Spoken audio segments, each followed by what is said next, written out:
What's up, humans?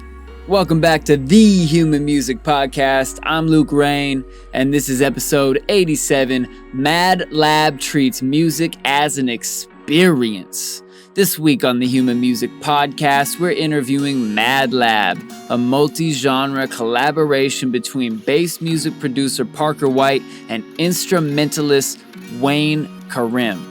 Their self-titled EP just dropped on the Producer Dojo label and combines heavy bass-driven sound design with guitar-driven melodic elements that will send you on an epic journey through sound. Our song of the week is Madlab Seasons, the lead-off track to their lead-off EP. My jam, the whole EP is hot. Go check it out. The links are below. Run it up, humans. Support our sponsors, Dojo TV, where we recorded this episode. You could have been in the chat asking questions to these dope dudes. It's free classes from the Producer Dojo Senseis. Get in there, it's free, y'all. Link down below. Also, Yummy Strums, where you can get some high-quality guitar samples, loops, and one-shots from our very own Tesko, and have some nice melodic, bassy music just like these guys, Madlab. Get that at yummystrums.com. Link below. Weekly download, where you can learn from Ill Gates and his private weekly group lessons and access over 250 more amazing episodes in that archive for just $20 a month. Link is down below. And guest practices, where you can learn from Seth Drake at the Approach Institute, the best engineer we know, and your first class is free. And guess what? The link's down below. You can get more episodes of ours, socials, free sound packs, find more streamings, all that good shit at thehumanmusicpodcast.com. But let's get into the episode already. Yo! Hello, people of Earth. This is Tesko with Rip Kenny and Trap Jesus, and you're listening to the Human Music Podcast. Woo!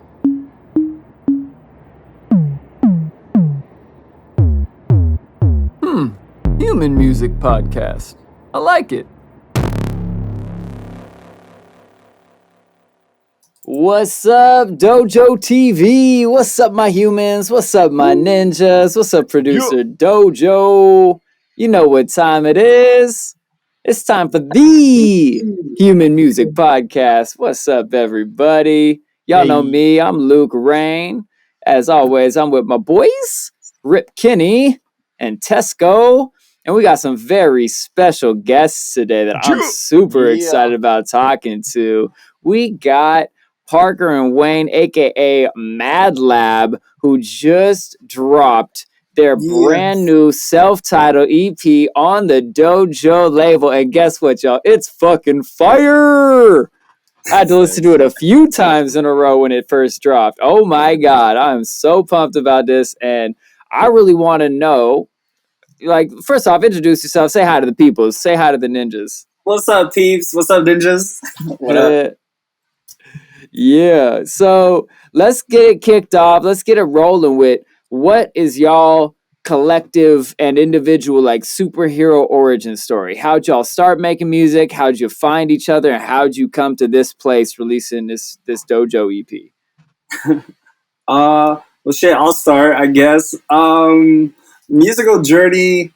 Oh man, I mean, from seeing shows, and then it really started joining like the dojo. And then when I got serious about the dojo, moved out to California. Went and kicked it with Dylan, did like the 5-day thing to go hang out with him. And then after that, music kind of took me to Vegas, where I met him. And met him at the craziest house ever. He was living in what we called the spaceship in Vegas. Overlooked like everything, like Mount Charleston, the Strip, like see all of Vegas. It was crazy. And he was doing music at the time as well. And well, I think we had met one other time, and he's like, "Do you want to move to the spaceship?" And I'm like, "Fuck yeah, I do."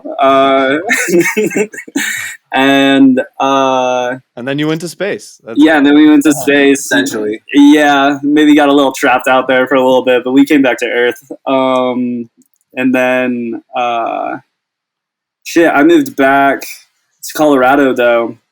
Like 7 months later. Vegas was a little too much. I don't like the heat. I like cold in mountains. But we still stayed in touch. And then ended up making the move to Denver like 9 months ago.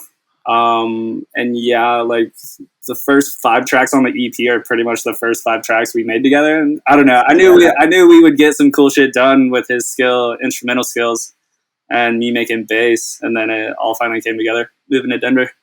Hey. Yeah, we could tell when we first like started exploring musically like each other's tastes and like each other's styles when we first met a few years ago in Vegas, that there was a lot of kind of compatibility and like camaraderie, but we didn't really understand how to apply it yet. And it was us both moving to Denver and kind of setting up a creative space where we could both kind of let loose and really explore what that cooperation would look like, that we actually started to create content.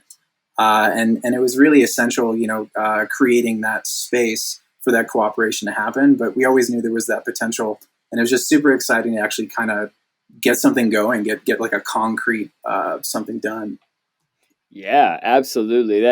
That makes a big difference when you actually feel it like completing on the projects. Huh? That allows the momentum to really roll. Yeah. So my first question then is, tell me about that creative space you guys develop for yourself. Like is this the space we're looking at behind you for folks not not looking at the YouTube video right now? Yeah, no, this is our like cool. our laboratory, the laboratory up here. The laboratory? Yeah. Well, he actually builds laboratories, and that's where like the whole madlab name came from. But like I've got a pair of like focals, and then we've got the recording mic set up to record guitar and piano. So, and yeah, it's the atmosphere here is definitely a lot more creative than what we had in Vegas. So, and even more so than like the physical space is kind of like the space that you keep emotionally and mentally, right? That like kind of sanctity when you commit to having a space be for a purpose and you dedicate yourself to it. It's just as much what fills the space as much as you fill it. Man, that's a really dope answer. Yes. That's like really high level correct. Yeah, who's taking notes out there?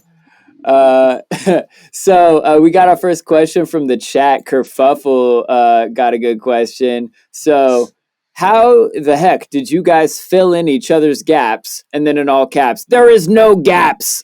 I think he means your sound blends seamlessly together, and he's clearly really enjoying that. Shouts Kerfuffle. Kerfuffle. I know, right? That's a dope name. Dope ass name, right? Well, most of it's like I'll create a track and then he essentially just like freestyles over it like a couple times, like generally like 3 or 4 times, and we'll get like he'll lay down the chords because I don't really know music theory that well. Like I know how to make bass noises and like arrange. So having him definitely helps. And I don't know how to produce. I only know how to make mouth noises. So and then he'll like lay chords, he'll do some harmonics, and then he'll freestyle, and then we'll pick out the little best parts, like the melodies that we like, and then rearrange the track to fit that in. Essentially, like with IO, I pretty much had all the bass noises made, and then it was mainly just like checkerboarding, and then finding like the main melody that we wanted to use in the intro, and then restructure the intros around with that.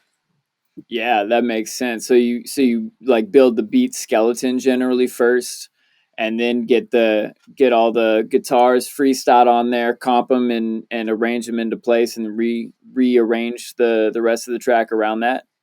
Exactly. Yeah. Nice. I have to give Parker credit though. I've worked with a lot of different producers and attempted to kind of encapsulate the instrumental essence of what I offer. It's very melodic. It's really exploratory, and it's also difficult at times to represent adequately. And it's his skill not only representing it and understanding how to edit and compose and produce, but also his understanding of what's going on, like kind of emotionally, and like the theme that I'm trying to communicate, and then representing that adequately as well. The call and response thing that kind of goes on, that dynamism between the bass and the guitar is, I gotta say, I'm it's all him. Man, that's awesome hearing you say that, because it makes so much sense listening to the project, like, and knowing Parker's background, for example, like, we having worked with him a bit before, and then seeing this like new element that's come in really piqued my curiosity to figure out how that came to be, and then hearing both your guys' answers, it sounds like you guys complement each other perfectly, and the sound, it just sounds very reflective of that process, so I think that's super awesome. And I'd love to hear a little more about your background as far as like how you got started playing guitar and your history before meeting Parker and Yeah, all that. absolutely. Yeah, Wayne, talk to the people. Definitely. I grew up in New York actually for like the first roughly like 10 years of my life, in Long Island, like little fisherman's town. Didn't really start getting like into instrumental like playing music until I was in my early teens, like 13, 14. I started screwing around both on the guitar and on the keys. I taught myself essentially how to play both by ear and by what I found online. I learned music theory several times. I go through this like terrible process of like learning and then forgetting and then remembering. A lot of my understanding of music is extremely intuitive and exploratory. In my like university and high school years, I played in like several bands. I'm sure there's like some terrible and embarrassing footage of me like somewhere at like coffee shops, and like we won some Battle of the Band stuff. And What kind of music did you play? Oh man, I think to give you examples, when I was in my like late teens, I was doing covers, like a lot of acoustic covers. I knew like every Beatles song, and moving through all of that massive respect and like admiration, but I also feel like I played myself out essentially with learning what other people had played, and I just wanted to start to approach music from this experiential standpoint. Like I want music to be a thing that's happening around me and kind of using me as in its process, rather than me applying music as something to communicate a very specific idea. And treating music as an experience led me to start playing with other people. And I have a few different people. Actually, one of the guys that featured on our track, Mad Castle, our friend Brandon on the flute, and as well as my friends Dylan and Ian, just basically every wind and string instrument you can imagine, for like a period of like 3 or 4 years, us just jamming out together. And basically now I play guitar casually, and when we record, just as a process of meditation. It's like a litmus test of like, how am I feeling right now? It's reflected in how I play. Damn, dude, just coming in with all the awesome answers today. Man, when you said that, when you're like, I want to let music channel through me and express itself through me, I feel you on that, and that's so important. And the part you said too about music theory, always having to come back to that. I feel like those two things, I'm the exact same way. Where it's like you learn it, you feel the potency of it, and then you try to replicate it so much, you like dial it into a process, and then you're like, oh yeah, let me free myself of that again, and then it's like a cycle.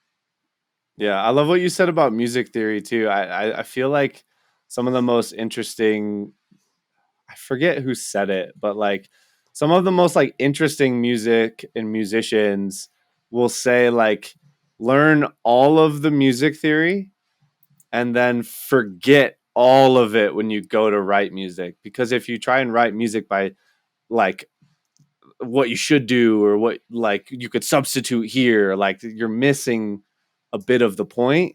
And so like exactly like learn enough to know why it works and how it works, and then experience it when you actually play. And hearing you talk about like playing guitar being meditative for you, oh my god, I wish I was good enough at guitar not to like try so hard when I'm like trying to get a recording down clean.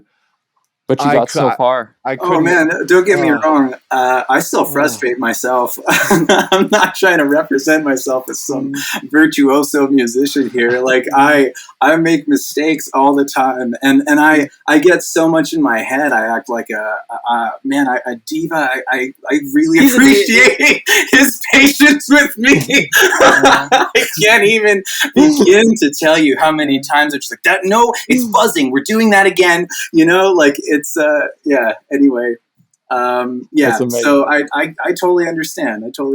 I have to try guitar as well, but when I lean into it and relax, sometimes it takes me on a journey too. Yeah, I just hide all the buzzing with distortion. It's just like, don't worry about that.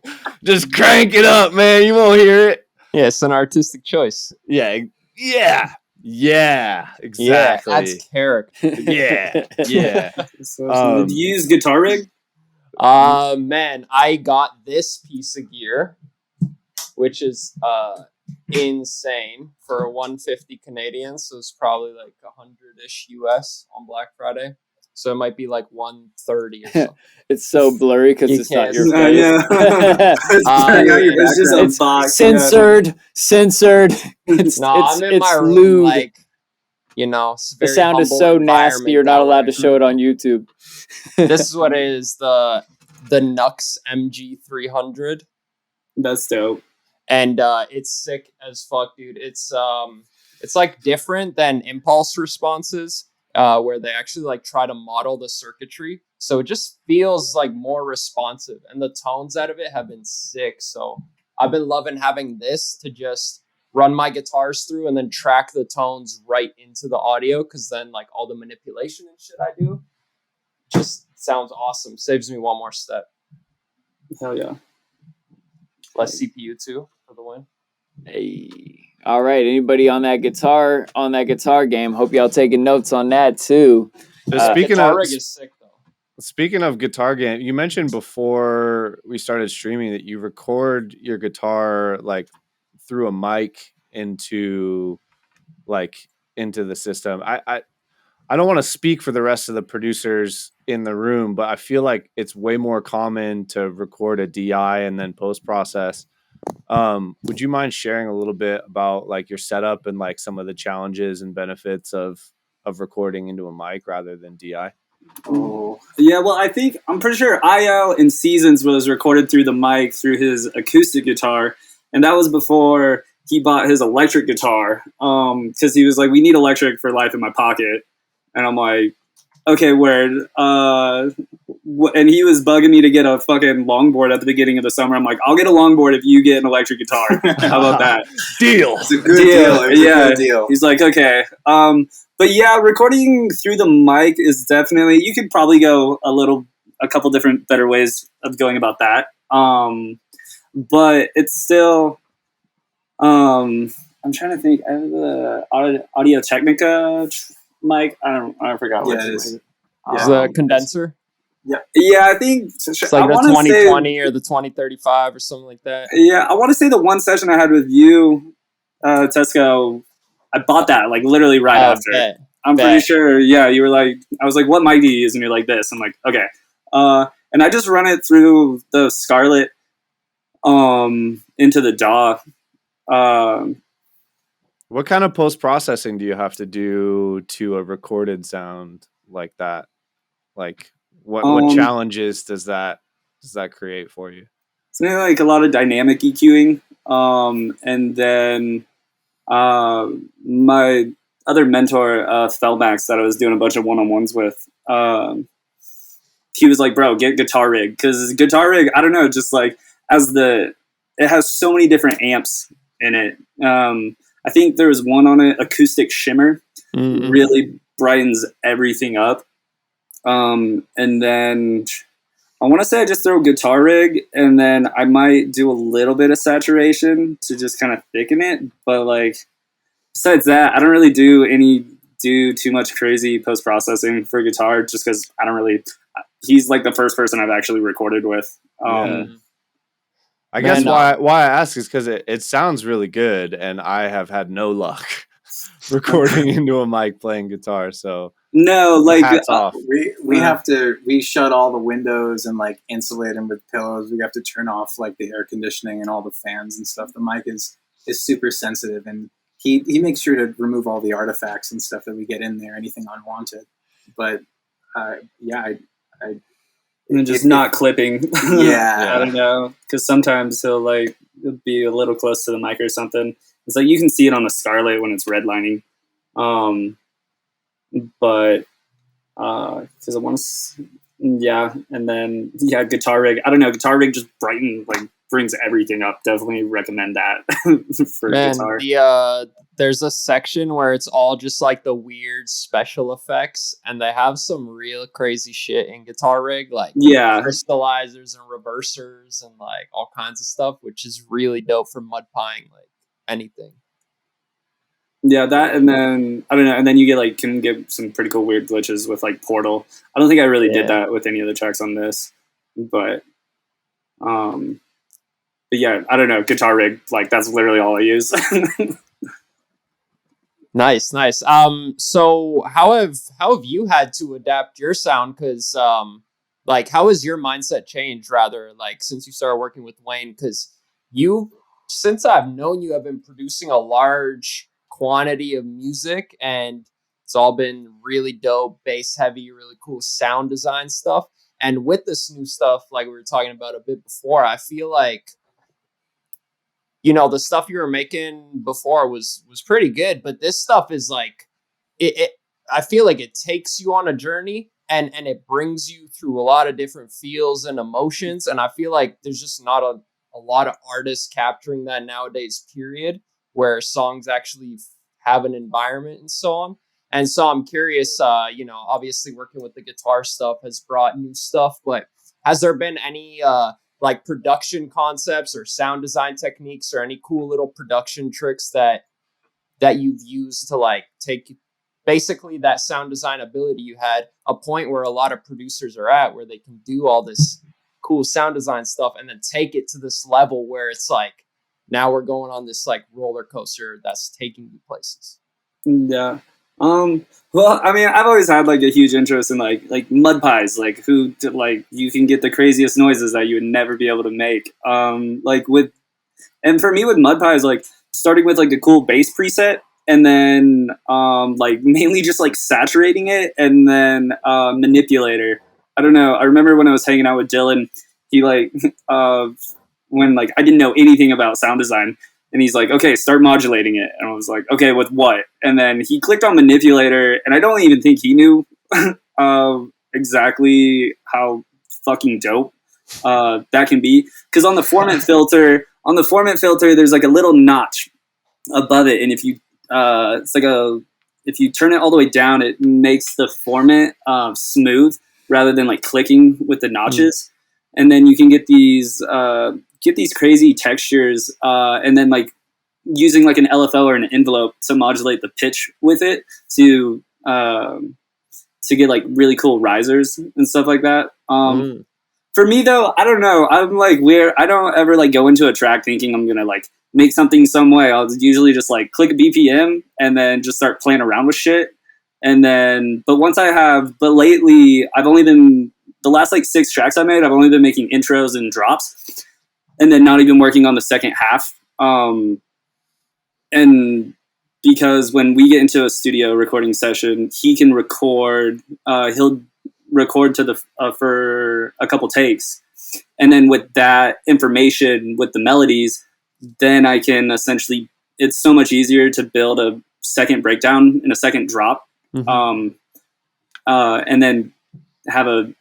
then keep to the melody that's there, because then I'll start switching up bass noises and stuff like that. But and then a lot of the new tracks though, because this is like pretty heavy bass, a lot of the new stuff's more like Wakanish. Starting to get more like immersive, like kind of Liquid Stranger stuff, and like Zeke beats on those kind of synth noises. And then just it's really easy with him because I really just need a respace and then a good like percussion intro, and then just like guitar and piano, and then just throw vocals on top. You really don't need much more than that for like you an can't go intro. wrong.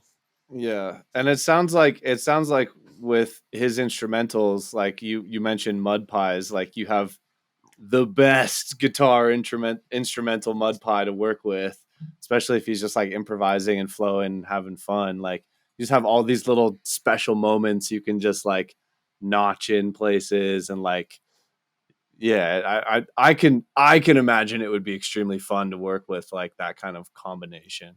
Yeah, because he'll record 4 times, and then we might find like 5 different melodies, but we'll take like the like our favorite, use that in the intro, and then on the breakdown have like another one come in on like top or something, and then for the drop, use something else. And then like with harmonics and stuff, he does really good harmonic like plucking. So like having that give that vibe right in the beginning with chords, and then you can go and then you can bring the bass and all the percussion in, then bring the melody in, and then it's like, I don't know, it's a lot easier than trying to come up with it by myself, because I'm just like, I don't know, music theory, it's like I can write melodies, but him freestyling just allows it to be a little more creative.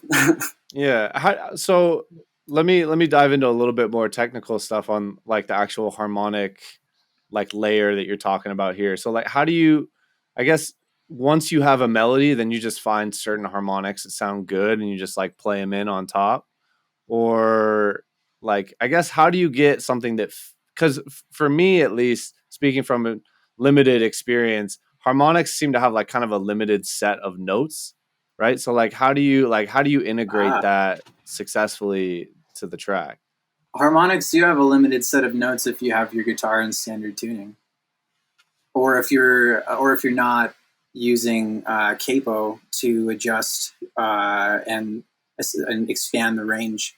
Okay, of so notes. this is diving into the details that people need to know. So like, yeah, expand. I'm a cheater. I mean, I use a capo. I don't use any of those like fancy capos where you can like adjust different strings per. But yeah, I definitely use alternative tuning and I use capos. I draw a lot of inspiration from like fingerstyle guitarists that use alternative tunings to make the whole guitar a kind of resonant instrument, such that you're switching between like basal chord modalities, but that still overlap in a way where, although there's harmonics that might be dissonant otherwise, they actually layer together in a cohesive way. And the nice part is too, I'm obsessed with guitars that have bright resonant sound and very, very low action. If those two elements aren't in place, or then generally the harmonics aren't actually aligned correctly. You can feel in certain bodies of guitars because of how they're built, or whether they're solid or the angle of the truss bar, that the harmonics are more resonant than others. I actually have a super tiny little Gresh back there, but it sings. The harmonics are beautiful, and that's same thing. Gresh, Takamine, and Ovation are 3 of my favorites to play. Interesting. Well, that must be it. My guitar just isn't good for harmonics. That could be the only logical reason. Needs more don't sound as good. Yeah. grab a Gresh. Yeah, grab a Gresh. Yeah, man. When in doubt, needs more gear. Yes. Definitely not the practice. Just throw money at the problem. Yeah. Yeah, writer's block, just buy a new plugin. Like, yeah. The shinier, the more oscillators, the more likely it is to solve the problem. Yeah. Exactly. I mean, this kind of all circles back around to that earlier kerfuffle question of like, how do you guys fill in each other's gaps? Well, it's like clearly because you guys have each dove deep on understanding the part of musical creation that you're most passionate about, and you guys are coming from very different places and have skills that complement each other because of that. And it really shows in the music. Thank you. Thanks, man. No, super.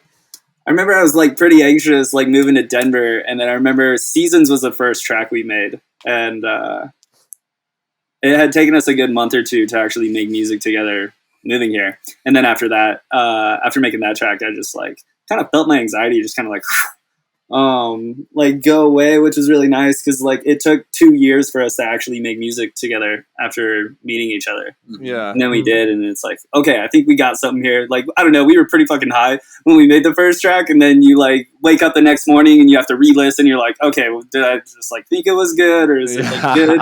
Yeah. And you're like, oh no, like, Yeah. hey, this is kind of good. Yeah. It's funny, like sometimes like studio sessions can work and not work for a lot of different reasons, but like if you're working with the right person, like it seems to kind of always work, and it obviously shows. It seems like you guys have found a good little match.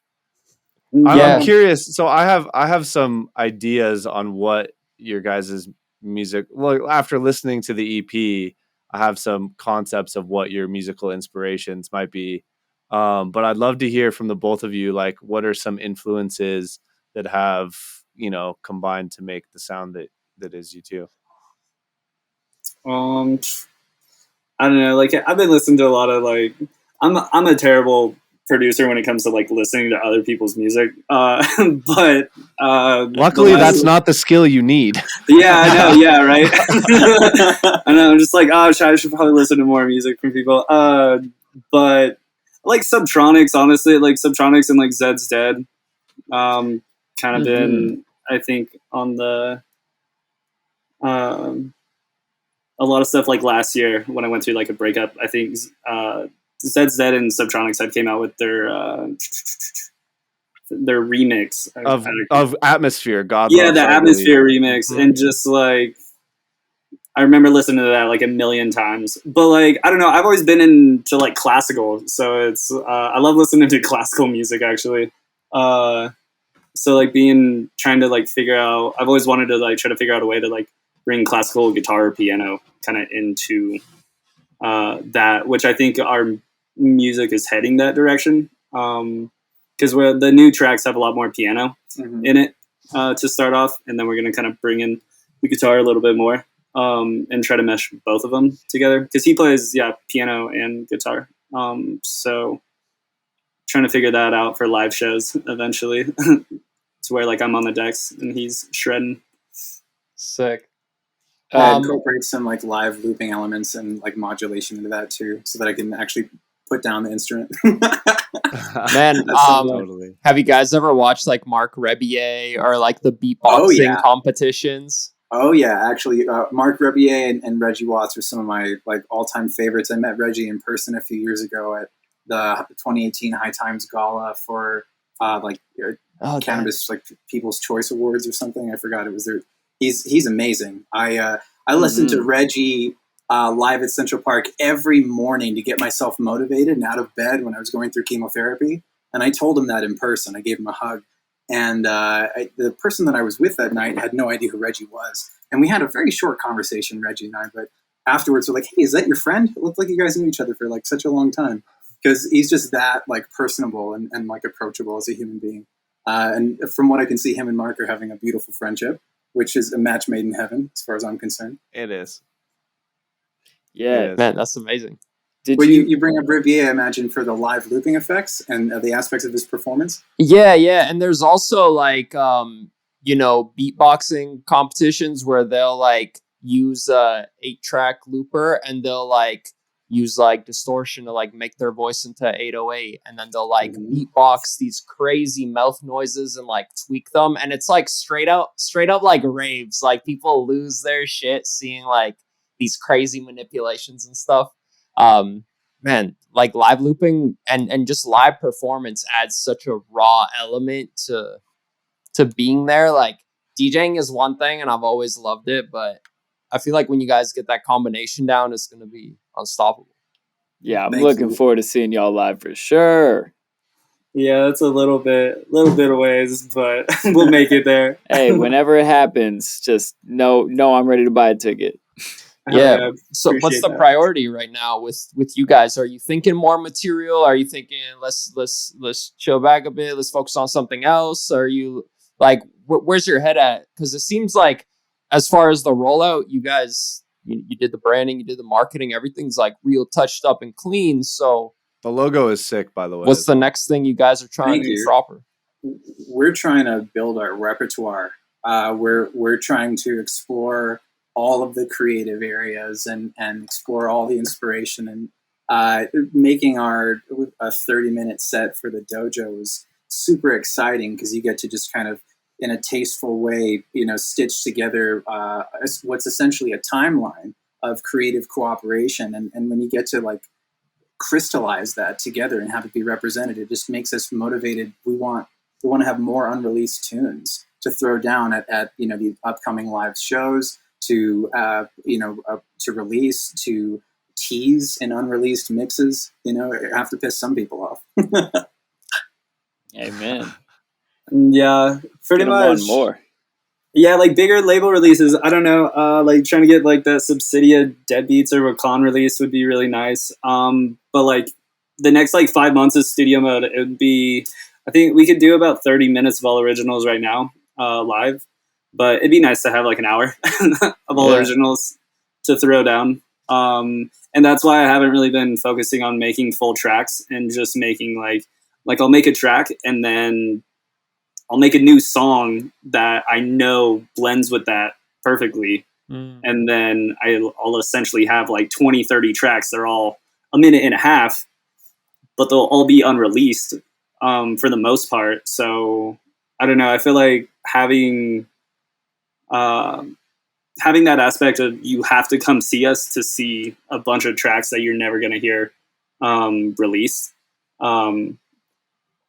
I feel like is a good aspect to like having shows and having people want to come see you. And it's like, I can only mystery and some you had to be there energy from that. I like that.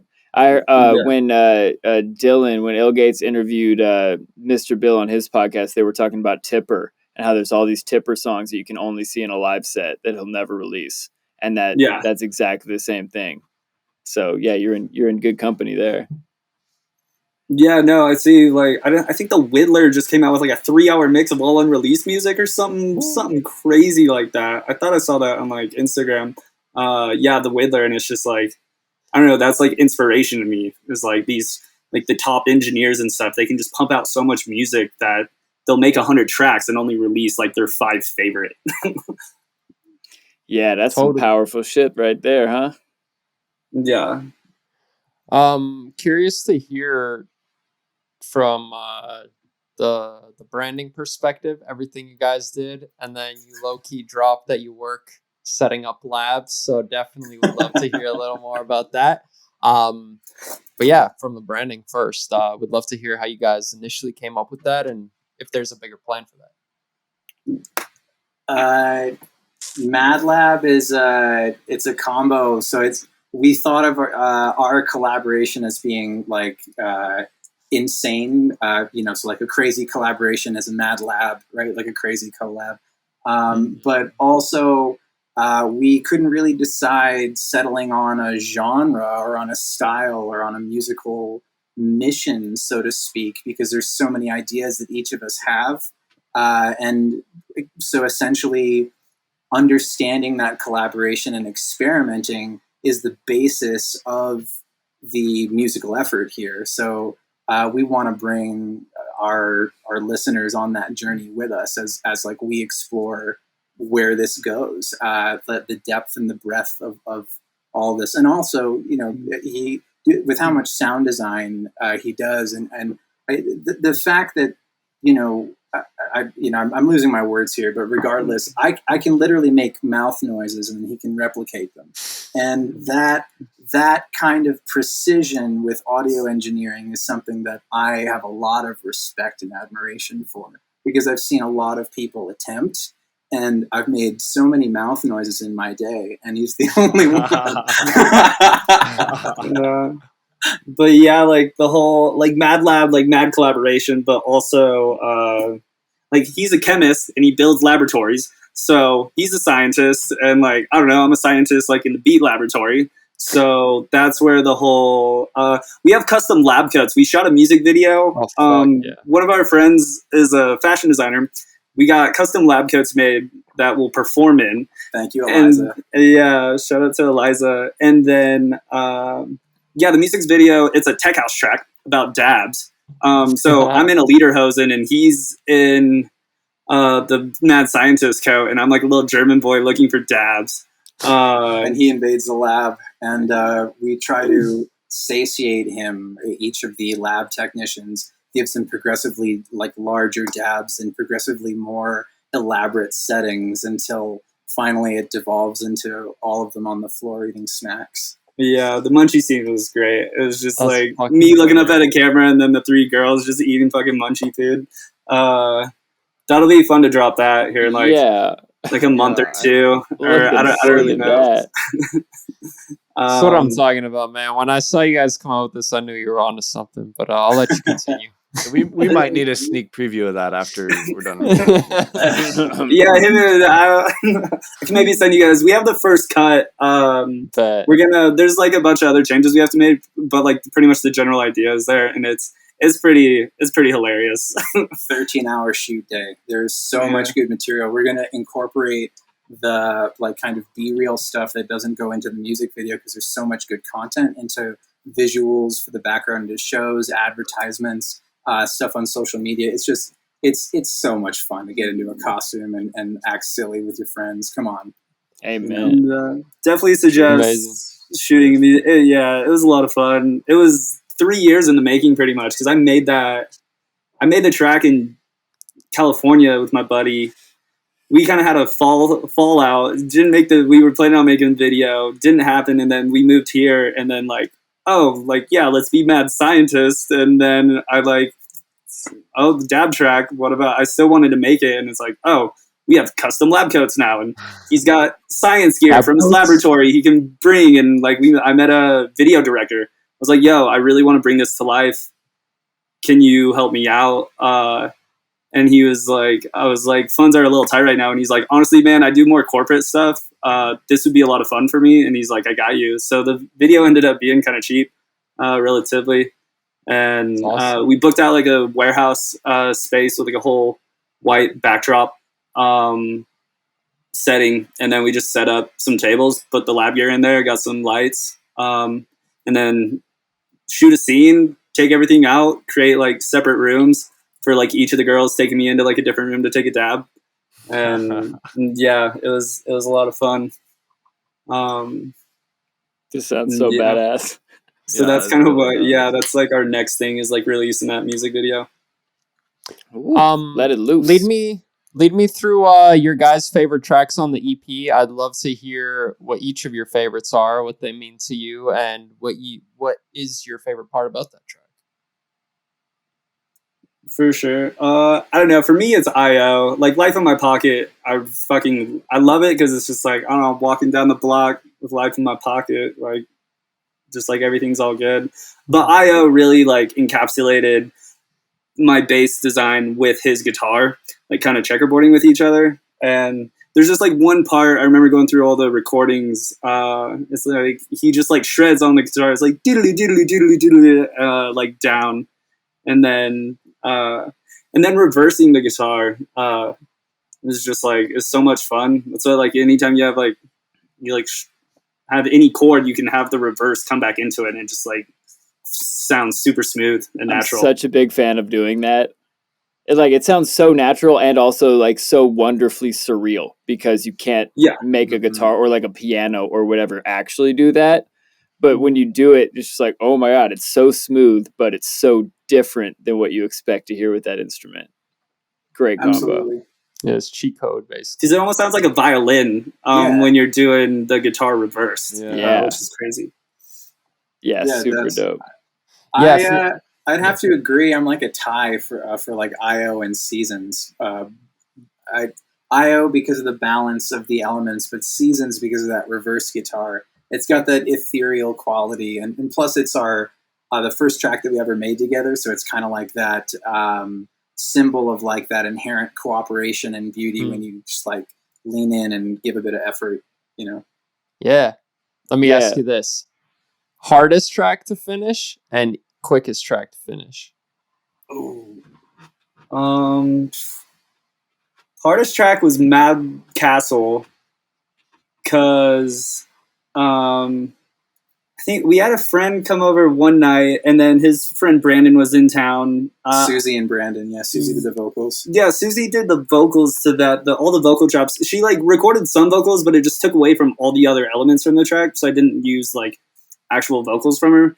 But her humming, and then I didn't even have a second drop for it, and I like kind of joked with her. I'm like, I bet you I could. I was like, I don't know if I'm gonna use this, but I bet you I could make like a dope trap beat with like chopping up your vocals.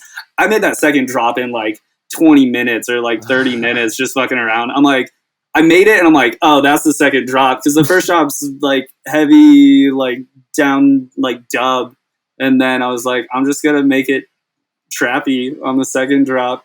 But like trying to incorporate her vocals with, and then his guitar, and then Brandon's flute, and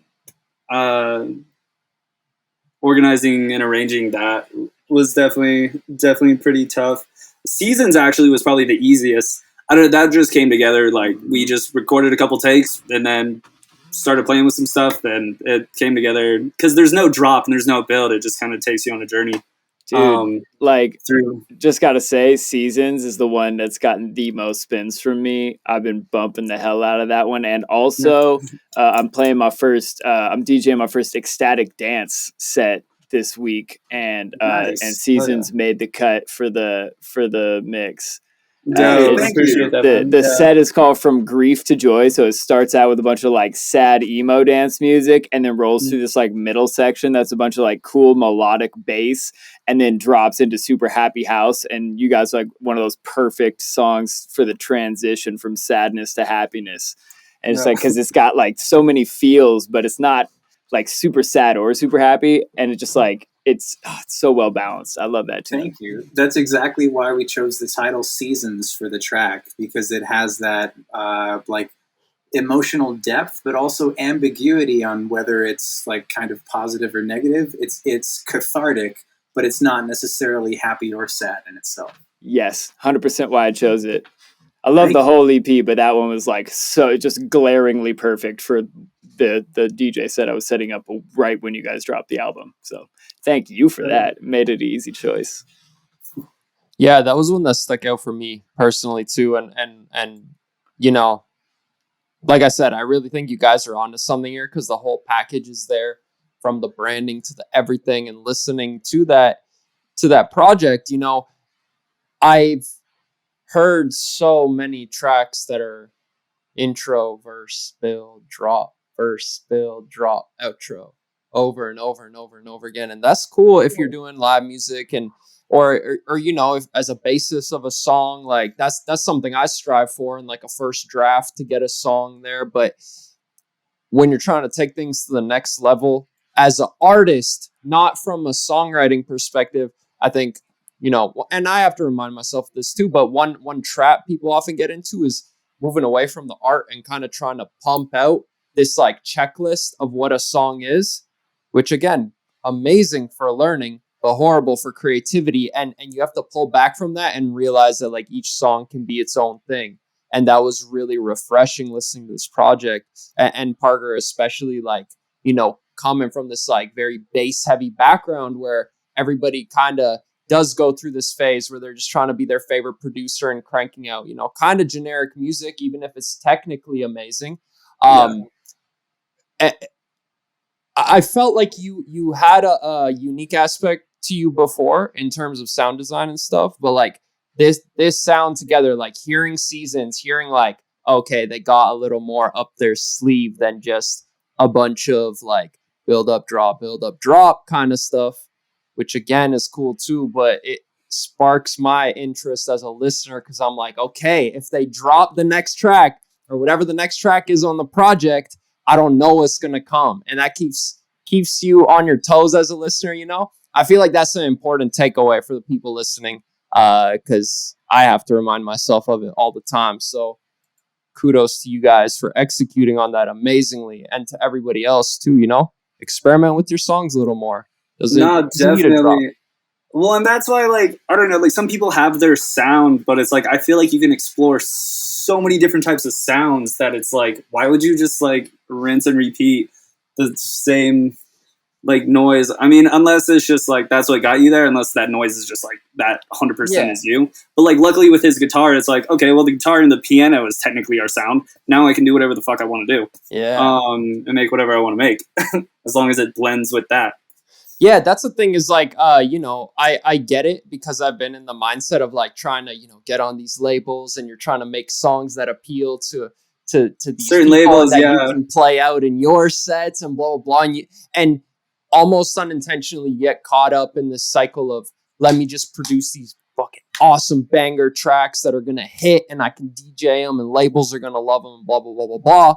And then you move away from that like, yo, let me go through multiple seasons. Let me just chill. Let me not try and be super flashy, melt your face off, and find another way to articulate or not even articulate, but express like that bass heavy side of you, for example. And Wayne, I'm sure you can relate to coming from the guitar side where it's like having to adapt to that because you guys have this unique combination where it's like you're paving your own unique path. There's nobody else that you guys are referencing and being like, I'm going to try and sound like a high quality version of this person so that this label will put me on. It's like, nah, you guys are in your own lane now.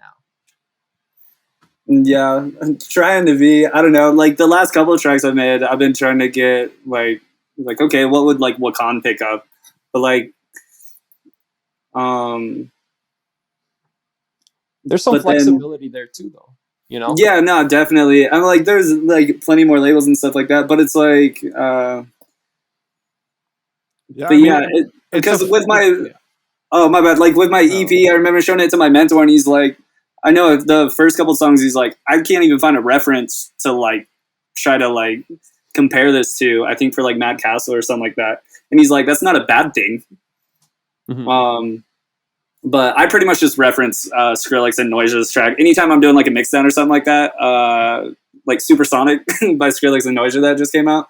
I'm just like, okay, does it sound like as thick and as full as that? Mm-hmm. And like quality wise, then nothing. Then the sound's there, but it's just like, but then having your artistic creativity, like especially for me, not knowing music theory or anything like that, I'm just like, I just want to put weird noises together. I don't really like if it sounds cool. It sounds cool. Yeah.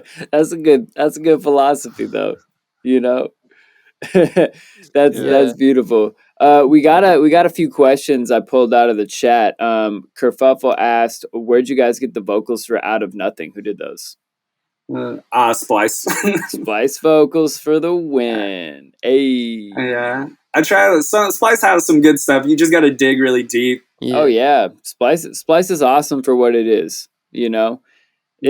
And because it's tough finding a vocal. You make a track and then like some big person releases a song and you're like, oh well, no, I can't use that vocal anymore. But it's like whatever, use it in a different way, and yeah.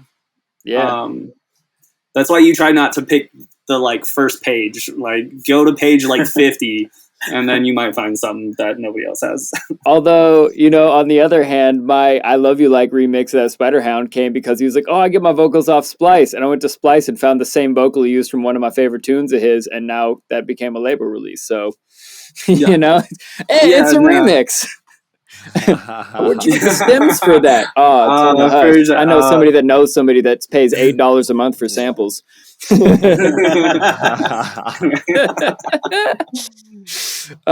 Another one talking about influences. Kerfuffle also wanted to know if either you guys listen to Tie Dye Kai or Common Creation because they feel like those are sounds that blend well with yours. I do not. I'm looking them up right now. I've definitely heard some Tie Dye Kai. I don't like follow them, and I couldn't tell you any like specific tracks off the top of my head. My buddy was bumping them yesterday in the car, actually. Synchronicity. But yeah, I know Tie Dye Kai. He's on a bunch of lineups. He's and his music is really good. Yeah. But again, I'm like terrible at. Well, my AirPods broke. I can't hook up my phone to my car like anytime I go drive. So I just I listen to classic rock and I'll throw on like a classical music station sometimes and just listen to classical music. I feel you, man. I got this old ass deck in my car too, so I've been going back to like CDs. Like, be cleaning up my room and find some random CD. I'm like, what the hell is this? I guess I'll listen to it for the next week. I'm listening to this Old Kid Cudi or like Kendrick Lamar or I something found like this that. Snoop Dogg album called Bush that I don't remember buying the CD, but it's all produced by Pharrell and it's like fucking like disco music and it's fucking great. It's been like literally in my CD deck for like 3.5 weeks. I mean, that's kind of I really feel like a lot of people are missing the point if like you make, for instance, like dubstep and all you listen to is dubstep. Like I don't think that's like, it's way more enjoyable for me to listen to like rock and metal and like hip hop and just random stuff that also interests me. And then like when I sit down to make electronic music, like all of that kind of bleeds in like in like unexpected or like tried and true ways, but like all of it combines to make something more interesting rather than just like input output all the same stuff. You just end up following tropes that like I'm a rhythm DJ and all I listen to is rhythm. like no, there's no fun in that, right? No. That kind of comes back to what Tesko said earlier, though. I think that like universally, when you start moving away from trying to impress other people and figuring out how to impress yourself on like a deep level, like what combination of my tastes like could I only make, and then like what's the coolest version of that? Like when you like find something that like you and probably you only would be like as stoked as you are on that, that's probably a good place to be if you're trying to do something original. Which obviously like the combination of you two is definitely leaning that direction. Yeah, it definitely helps having him lay some stuff out. I mean, and then just having different ideas to go back and forth off of. Like sometimes I'll be like messing with something or like we'll like make a track and he'll be like, hey, you should do this, and I'm like, I'm already doing it. Yeah, literally though. That's the best. Or even just having someone like when you're working on something and they're like, no, stop, that's it. Like that is so helpful. Like I definitely have a tendency to just keep going on shit. Yeah. When I already, the first take was the one to use. And then I'm like, well, I want 10 more variations in case I like, I don't want to have to come back to playing again in this 2 I've had so many session, times where like I'm like, bro, it sounds good. He's like, no, a guitarist would hear, if a guitarist listened to this, they would know something's off. I'm like, yeah, but it's good. So like, there's just that's how he keeps me in check. Yeah, exactly. That's the stop now before it's too late. Yeah, such a valuable part of collaborating with people. You get that thought in your head, like, is this good? I don't know. And you look at your friend, they're like, whoa, okay, it is. Or they're like, okay, never mind. It's just so dope to have that other person. I always go back to that, was it Cashmere or something, used to have his homie in the studio always who just smoked weed and sat on the couch and would just be like, nah, stop, it's dope now. That's sounds like a great friend. Dude, yeah, Luke, is that guy available? Yeah, right. What's his hourly rate? Yeah, exactly. To Luke, smoke weed on my couch. I always come back to when we were at Tyson's house in Montana and like you were just jamming on the keyboard and you were like, look at, like I was like on my phone. It was a long session, we're all taking turns working on the computer and like Luke's jamming ideas on the piano and he's just like looking back and then like all of a sudden I just look up and I'm like, yep, and he's like, oh, okay, yeah, that's the one, and he just like keeps going. It's like that kind of like fun energy of just having someone else to be like, to get excited about the same thing, and you like know that's the special thing, right? Yeah, man.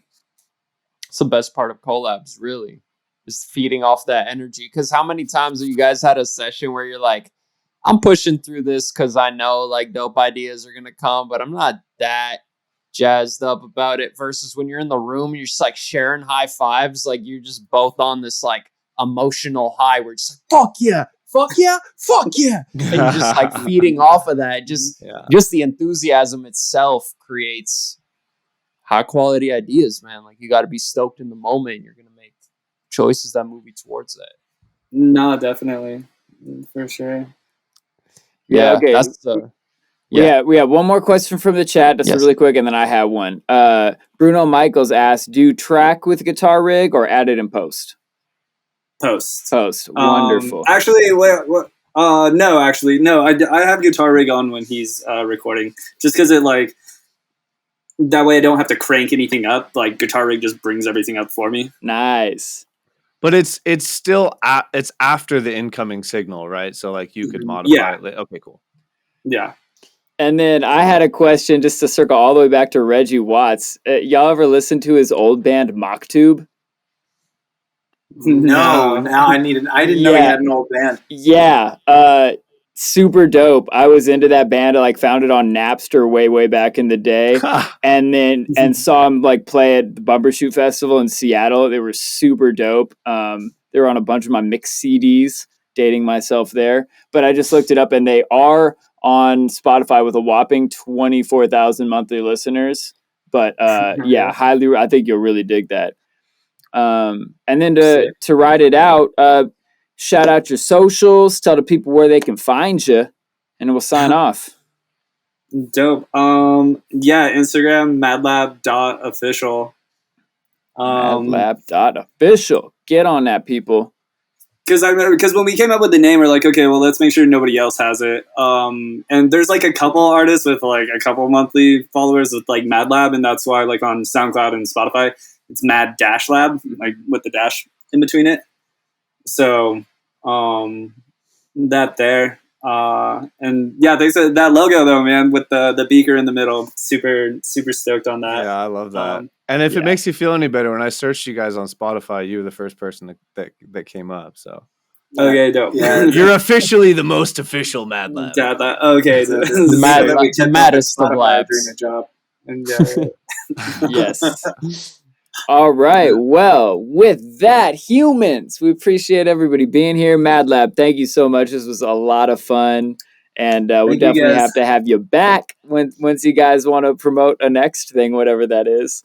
And maybe a music video. Hey, we'll definitely be retweeting that shit for you. Hit me up on Instagram. I might send it to you guys. Okay, definitely. I'll send you the first cut. It's pretty fucking hilarious. Oh, bet. Can't wait. All right, and if y'all know how we end this with a peace and a peace among worlds. Thanks for coming on, guys. Hey, fuck you, Morty. Oh, beautiful. I had to build a bomb.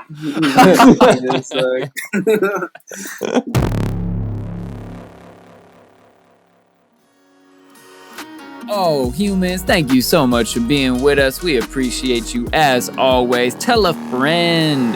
Retweet us on socials and shit, man. We're at Human Music Pod on Twitter, at The Human Music Podcast on Instagram and such.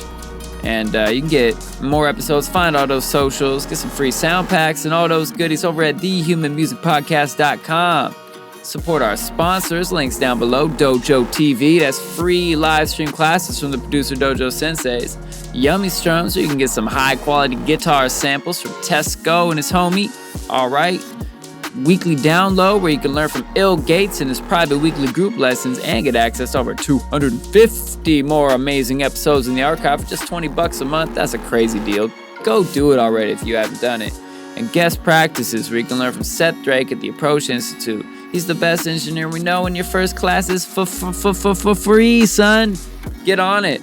All right, and that song of the week you hear behind me, that's Seasons by Madlab, and it's a slap, and the rest of the album slaps hard too. Links down below. All right, we'll be back at you next week talking some more human music. Till then, peace. And peace among worlds, y'all. I like it.